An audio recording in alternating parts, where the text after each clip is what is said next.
नमस्ते दोस्तों, आप लोग कैसे हैं। दोस्तों आपके लिए बहुत बड़ा अपडेट है।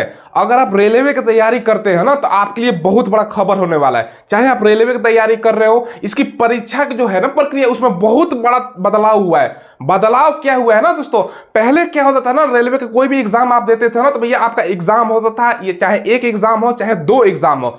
अब दोस्तों आपको क्या होगा ना, केंद्र सरकार का जो भी वैकेंसी है, चाहे दोस्तों आपका अगर हम बात करें ना, ये दोस्तों ग्रुप बी की वैकेंसी हो या दोस्तों ग्रुप सी की वैकेंसी हो, सब में अब दोस्तों आपका कॉमन एलिजिबिलिटी टेस्ट होगा। ठीक है, सीईटी जिसको बोलते हैं, ये दोस्तों देना अनिवार्य है। इस बात को समझिएगा दोस्तों। अब रेलवे ग्रुप डी का एक वैकेंसी आता है जिसमें करोड़ों बच्चे फॉर्म अप्लाई करते हैं। अब आपको पता है ना कि ग्रुप डी का दोस्तों ऑफिशियली अब चेंज हो गया है, ग्रुप डी का कोई शब्द नहीं है, अब ग्रुप डी को ग्रुप सी में इंक्लूड कर दिया गया है।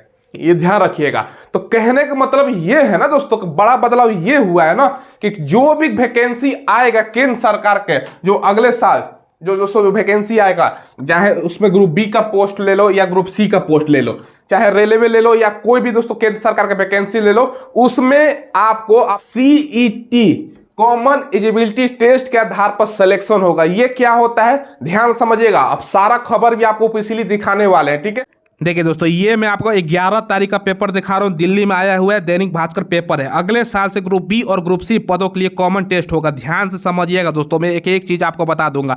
केंद्र सरकार 1.25 यानी 1.25 लाख रिक्त पदों के लिए 50 से अधिक परीक्षाएं लेती है। करीब 2.5 करोड़ आवेदन आते हैं। यानी सरकार के पास डाटा है कि भैया इतना परीक्षा होता है तो 2.5 करोड़ का हर साल मतलब परीक्षा में शामिल होते हैं। अब देखो, इसका नोटिफिकेशन से चयन प्रक्रिया तक यानी ज्वाइनिंग, मतलब आपका जो नोटिफिकेशन आता है ज्वाइनिंग तक आपका 12 से 18 महीने लग जाते हैं।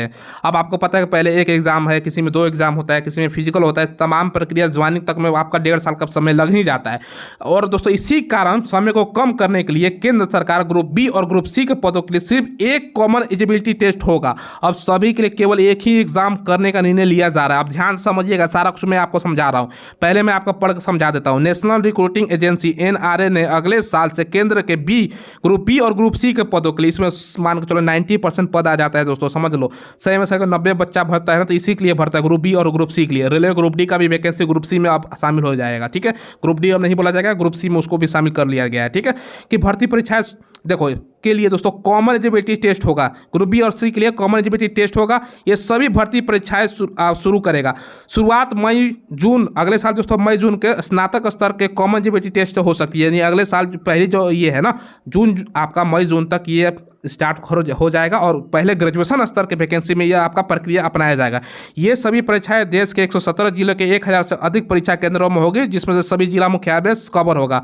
सीटी स्कोर के आधार पर केंद्र राज्य सरकारें सार्वजनिक उद्यम और निजी क्षेत्र की भर्तियां कर सकेंगी। सीटी का स्कोर 3 साल के लिए वैध होगा। यानी दोस्तों एक बार आपने परीक्षा दे दिया, उसका वैलिडिटी 3 साल के लिए होगा। ठीक है, फिर अगले 3 साल में दोस्तों आपका वो एक तरह से सर्टिफिकेट मिल जाएगा कि भैया आपने ये परीक्षा दी है। हाँ, ये परीक्षा दोस्तों ये ध्यान रखिएगा, ये सभी परीक्षाएं service selection commission, railway recruitment board और institute of banking personnel selection जैसी अलग अलग एजेंसियां जारी होगी। अब समझ लो कौन कौन एजेंसी इसका एग्जाम कंडक्ट करवाएगी। देखो ये दोस्तों service selection board, staff service selection board SSC हो गया, रेलवे रिक्रूटमेंट बोर्ड हो गया, बैंक वाला आईबीपीएस हो गया, अलग अलग एजेंसी कराएगी। एनआरए के सूत्रों के मुताबिक सीटी के syllabus, exam scheme, fees normalization के बारे में विशेष परामर्श कमेटी की रिपोर्ट तैयार हो चुकी है एनआईसी की ओर से। अब देखिए, एनआईसी के स्कोर से एनआरए परीक्षा के लिए डिजिटल प्लेटफॉर्म के आपका परीक्षा का काम भी अंतिम चरण में है। यानी सभी प्रक्रिया अंतिम चरण में है। अब देखो यहाँ पर जो विशेष चीज़ है ना दोस्तों, एनआरए ने रेलवे बोर्ड, बैंकिंग संस्था और सेवा कर्मचारी चयन आयोग यानी कर्मचारी चयन आयोग से संबंध में चर्चा शुरू कर दी है।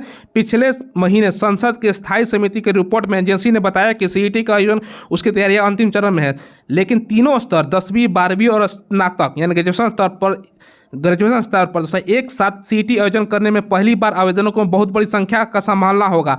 इसके बाद समिति ने ग्रेजुएशन लेवल की सीटी शुरुआत करेगा। यानी अगर 10वीं 12वीं और ग्रेजुएशन कर देगा ना तो बहुत बड़ा मतलब लाखों बच्चे फॉर्म भर देंगे। इसीलिए पहले ग्रेजुएशन स्टार्ट किया जाएगा, फिर 12वीं फिर 10वीं लेवल पर लाया जाएगा। तो वही सब है दोस्तों, धीरे धीरे आप पढ़ोगे ना, मैं आपको स्पष्ट रूप से यहाँ पर बताता हूँ जो इंपॉर्टेंट है। एक वरिष्ठ अधिकारी के अनुसार सभी अलग अलग एजेंसियाँ 50 से अधिक परीक्षाएं आयोजित कराती है। नोटिफिकेशन से लेकर चयन में आपका 12 से 18 महीने लग जाता है।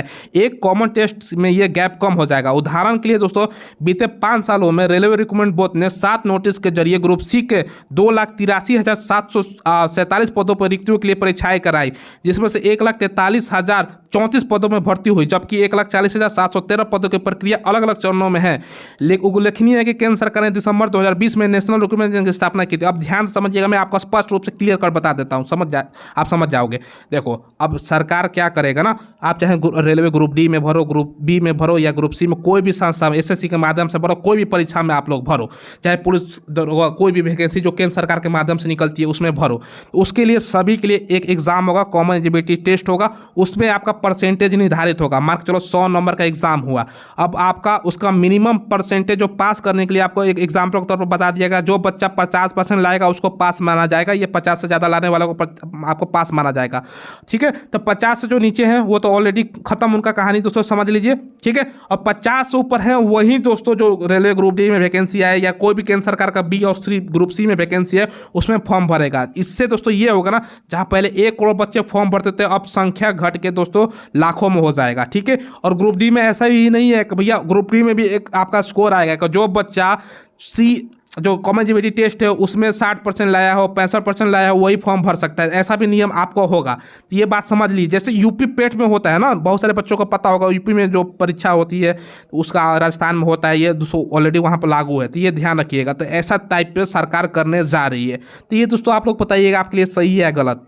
तो अब देखो, कोई भी दोस्तों एग्जाम आप डायरेक्ट मेंस के आधार पर दोगे, कारण क्या है ना, अब मान के 1 करोड़ बच्चा ग्रुप डी का फॉर्म भरता है, रेलवे ग्रुप डी का, प्रक्रिया बहुत लंबी चलती है, एग्जाम बहुत लंबा चलता है। इसी के कारण केंद्र सरकार क्या कर रहा है ना भैया, सभी के लिए जो ग्रुप बी और सी का पोस्ट है उसमें कॉमन एलिजिबिलिटी टेस्ट आपका ये अनिवार्य कर रही है। होगा क्या ना कि साल में दोस्तों, साल में आपका 2 बार परीक्षा होगा, 6-6 महीने के गैप पर।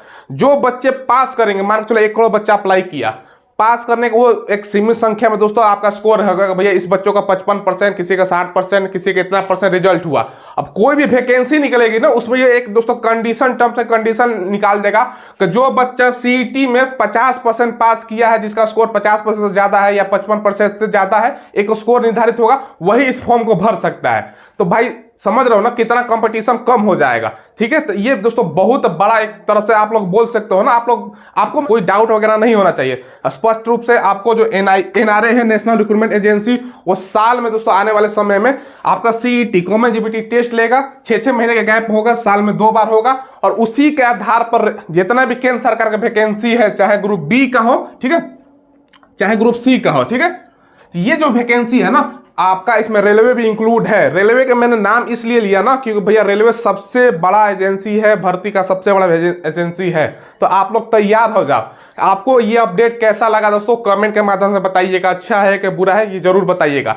देखो कुछ महीने से अच्छा भी है क्योंकि जो रिक्रूटमेंट का प्रक्रिया है ना फास्ट हो जाएगा, कुछ महीने से खराब भी है, तो ये आपके ऊपर है। तो ये दोस्तों आपको अपडेट देना था, सारा कुछ आपको मैंने बता दिया, ये आने वाले समय में हो जाएगा दोस्तों। ठीक है, ये ध्यान रखिएगा। तो यही आपको खबर देनी थी। चलिए दोस्तों, फिलहाल बस वीडियो में इतना ही रखते हैं। कोई सवाल हो तो कमेंट के माध्यम से पूछ लीजिएगा।